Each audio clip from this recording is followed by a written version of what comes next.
Hello everyone. Before we get started, if you enjoyed this video once it's done, please like and share. Also, if you enjoy the content that I'm putting out, please subscribe to my YouTube channel. Make sure you cut on all notification bells so you can be notified whenever I release a new video. Thank you.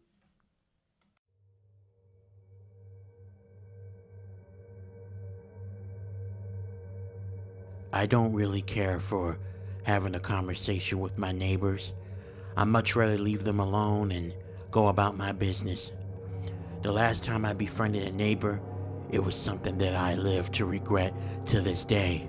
My name is Harrison, and this happened to me 7 years ago. I was moving into a new house with my wife, Cassie, and we were really happy about this one. This was our dream home. Me and Cassie were married for about 3 months, and we wanted to purchase a house. And the house that we saw a couple of months prior was really nice. It was a brick 2-story house, a perfect place for us to start a family. We liked it, and then after a while, we signed all the paperwork that was needed, and then we were able to move in. Once we moved in, that's when we met these elderly couple. Their names were Mr. and Mrs. Gray, and they were in their 70s. At first glance, they seemed like a very nice couple. They showed us around the neighborhood, and they even mentioned that if we needed anything, just to knock on their doors and they would be willing to help us out. Me and Cassie thought they were very respectful, nice elderly people, and they seemed sweet and kind at the time. But one night, everything changed and their generosity became something else.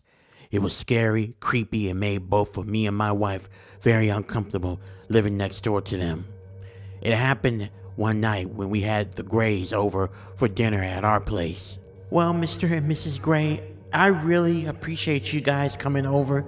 It was nice having you guys here for dinner. Yes, and you guys are welcome to come back at any time. Just say the word and we'll have this get together again. I added to what Cassie was saying. Why, thank you. I really appreciate it. And we'll love coming back over to you youngsters' household. Now, if you mind me asking, and I don't mean to overstep, but are you guys planning on having any kids soon? It's a nice big house. I mean, I know y'all didn't get this house just for the two of y'all, Mrs. Gray asked. Cassie looked at me a bit uncomfortable. I gave her the same look, but we tried to brush it off as a little joke. And I replied by telling Miss Gray, me and Cassie decided we're gonna wait just a little bit. You know, we are busy with our careers and we really don't have time to raise kids. We gotta get some things in place before that happens.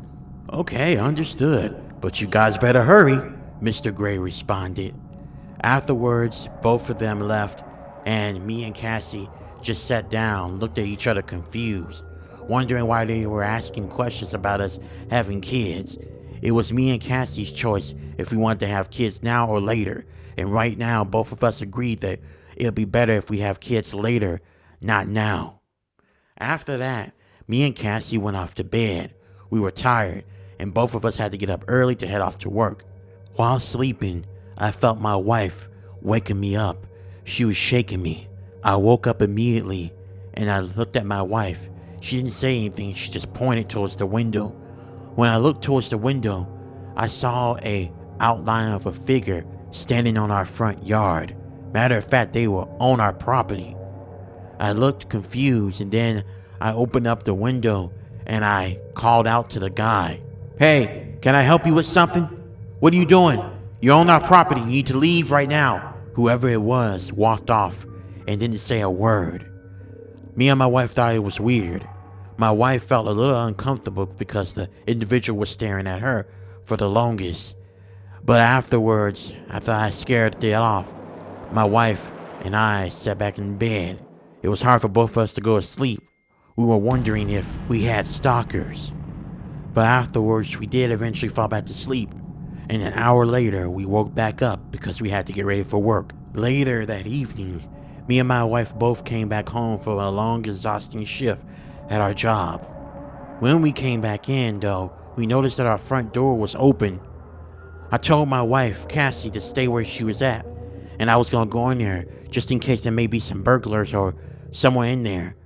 When I went inside, I was relieved, but then I was also upset. It was Mr. and Mrs. Gray. They were sitting on our couches. Now, at that moment, me and my wife felt a little bit uncomfortable.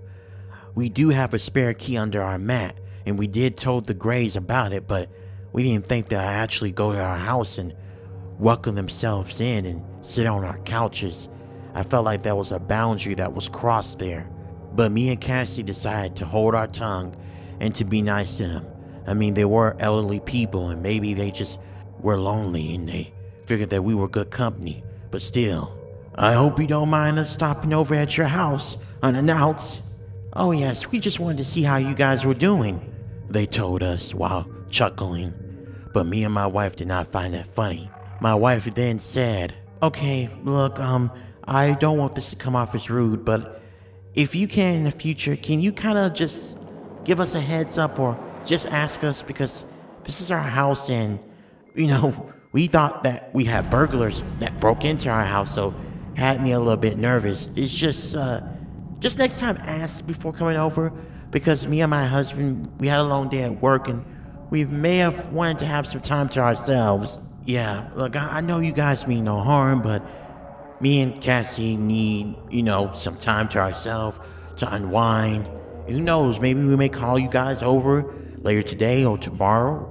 Maybe have a barbecue or something. Once we got done telling them this, you would have thought they would understand. But both Mr. and Mrs. Gray looked at each other, and the look on their faces made it seem like we said something highly offensive to them. Well, that's how you treat elderly people? Wow, that is so very rude. This younger generation just don't know how to respect their elderly. And besides, me and my husband both believe that you two shouldn't be living here. This is made for a family. You guys are not equipped to live here. This is a family house. It should be for families, not people like you who don't want to have kids. You don't belong in this neighborhood. We should have never made friends with you guys, and we're gonna make sure that you two leave and move out of this neighborhood for good. After that, the Grays got up and walked out of our house. Me and Cassie looked at each other. Then Cassie asked at me, what the hell was their problem, Harrison? I don't know. I think it's best if we keep our distance from them. I don't know, they seemed weird. I'm not gonna lie, even when we first moved in, something was off about them. It's like they were forcing themselves to be nice, I don't know. And then their weird obsession with us having kids, that seems abnormal. Yeah, really abnormal. That night, something had happened that would make me and my wife feel very uncomfortable, where we'll end up having to move. And it was really devastating. So it happened last night. Once again, me and my wife were heading off to bed. As we were sleeping, we heard a knock at our door. I jolted awake, so did my wife, and immediately we knew it was the Grays. It had to be. I told my wife to stay where she was at, and I went downstairs, and I looked through the peephole, and as me and Cassie thought, it was the Grays. Mr. and Mrs. Gray were standing there, but they had this weird smile on their face, like a forced smile, like they were trying to force themselves to smile and be happy, and it looked wide and unnatural. It was something about that smile that sent shivers down my spine, that made me very uncomfortable. I hesitated to open the door, but I slightly cracked the door open, and I asked them, Mr. and Mrs. Gray, it's 1 o'clock in the morning. Why are you knocking on our door? Because I just want to give you something. It's a way for us to apologize. We were being way too harsh. And before I had time to say anything, Mrs. Gray pulled out something fast and pointed at me. Before I had time to react, I just blacked out. I remember waking up in the hospital with machines and equipment hooked up to me. I remember my wife had tears in her eyes. She was smiling, and she saw me woke up. I didn't know what happened. And after a few minutes, after the doctors were able to examine me and figured that I was all right, I looked at my wife, Cassie, and I asked her, how did I get here? What happened? Do you remember anything that happened to you? Like anything at all? Cassie asked me. But I couldn't remember anything. And then it slowly started to come back to me. And that's when I realized. And I told Cassie, yeah, I remember.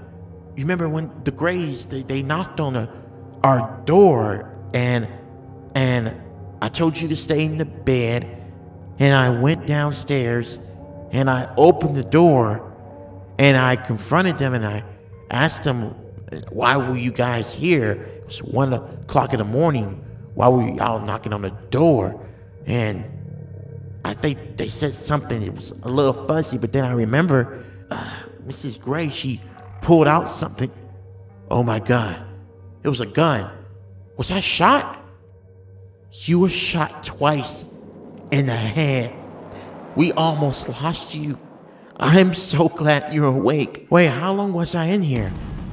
You were in a coma for 7 months. 7 months? 7 months? Cassie nodded her head, and I was horrified. And then she finished off by telling me about what happened afterwards. When you went down there and you confronted them, only thing I remember was hearing a loud shot. 2 shots. I was so scared. I ran down there. I grabbed our gun and I went down there and I saw you just laying sprawled out on the door, bleeding to death. Mr. and Mrs. Gray, they ran off and they got in their car and they drove off. I reported them to the police and right now they're still at large. They haven't caught them 7 months later. I was so worried that I was going to lose you. After Cassie told me that, I comforted her and I hugged her and I told her that everything was going to be all right. About 5 weeks later, I got out of the hospital. But afterwards, me and my wife decided to move because there was no way we were going to stay there. It was bittersweet though. Me and my wife dreamed of this house. It was our dream house. It was where we were going to start a family. And now we have to relocate. And to make it even worse, Mr. and Mrs. Gray's kids think that me and Cassie, done something to them. And we were the ones that scared them into running off. But that was not the truth. And I had the proof. I was in the hospital. But of course, their kids assumed that I must have done something to Mrs. Gray where she had to defend herself. They're treating them like they're victims. And it's really disgusting. Ever since that incident, I don't associate myself with neighbors. I don't talk to neighbors. Me and Cassie both. We stay to ourselves. After that incident, there was a little joy. Cassie had told me that she was pregnant right after I had left the hospital. And now we have a beautiful daughter. And I would do anything to protect her, even from people like Mr. and Mrs. Gray. I hope they're caught soon.